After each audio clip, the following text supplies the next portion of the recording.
హైదరాబాద్లో RTC retired ఉద్యోగులు చలో బస్ భవన్ పిలుపునిచ్చారు.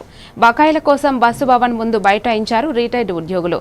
ఆర్పీఎస్ 2017 వేతన బకాయిలు వెంటనే చెల్లించాలని డిమాండ్ చేస్తూ ఆర్టీసీ క్రాస్ రోడ్డులోని బస్సు భవన్ ముందు బైఠాయించారు.